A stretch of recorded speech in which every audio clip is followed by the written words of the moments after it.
À l'ère où la pénurie de main-d'œuvre sévit partout, l'industrie de la construction connaît aussi ses défis. Mais il y a toujours des solutions. L'Association de la construction du Québec, en collaboration avec le Comité sur l'accès et le maintien des femmes dans l'industrie de la construction, souhaite vous présenter des femmes de l'industrie et leur métier. Tout comme moi, parce que je suis ébéniste et entrepreneur général, j'écoute ces femmes qui témoignent de la beauté de leur métier et qui vous inspireront à vous lancer dans cette industrie. Mon nom est Stéphanie Lévesque et bienvenue à 26 femmes, 26 métiers.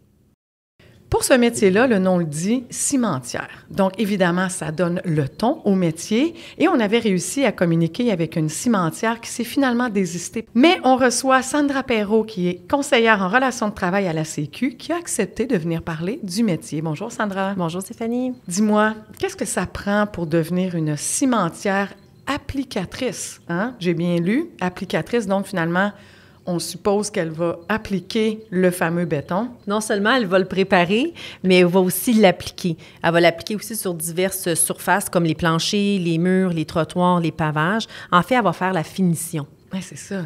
Finalement, c'est ce qu'on appelle communément, généralement, les flatteurs ou les flatteuses de béton, là.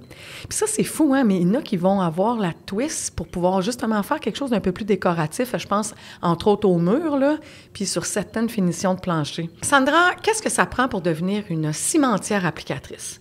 Il faut avoir de l'intérêt pour les connaissances qui sont liées aux propriétés du béton. La durée de prise, par exemple, la dureté et l'imperméabilisation. Parce qu'il ne faut pas oublier que la cimentière applicatrice va appliquer des traitements, des membranes et aussi des produits d'imperméabilisation. Oui, c'est ça. Donc, finalement, elle ne fait pas que installer du béton, mais elle va aussi le sceller pour que ça soit plus durable. Est-ce qu'il y a des habiletés particulières ou on va demander quoi, entre autres, comme habileté? Une bonne force physique, de l'autonomie, de la minutie, une bonne capacité aussi d'adaptation. Il ne faut pas oublier que les conditions climatiques sont aussi un facteur important au niveau des tâches de la cimentière applicatrice qui ne sont pas négligeables. Oui. Tu sais, quand je pense au béton, puis que je pense justement à des échéanciers, parce que, tu sais, on va se dire les choses correctement. En construction, on a des points critiques, des chemins critiques, en fait, et évidemment, tout ce qui touche le béton, c'est la base des travaux, donc on ne peut pas avancer plus loin si cette partie-là est faite. Donc, j'imagine, ces filles-là doivent travailler, bien évidemment, sous pression, puis avoir des qualités, là, qui touchent toutes les notions de mathématiques, puis, tu sais, lecture de plans et devis aussi, j'imagine? Absolument. Ça fait partie aussi de leur tâche. Ça ressemble à quoi, leur milieu de travail, en gros, là? La majorité des cimentières applicatrices là, vont effectuer des travaux dans le secteur institutionnel et commercial.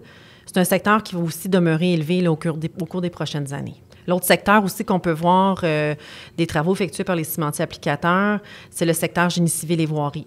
Donc, toutes les entreprises de construction, les entreprises en ciment, les fabricants aussi de produits préfabriqués en béton vont chercher là, ces filles-là qui peuvent être fraîchement diplômées, là. D'ailleurs, ça prend quoi comme formation? Au niveau des préalables scolaires, ça va prendre un diplôme d'études secondaires. Il faut aussi avoir au moins 16 ans pour pouvoir débuter là, la formation professionnelle. Et c'est combien d'heures, là, la formation?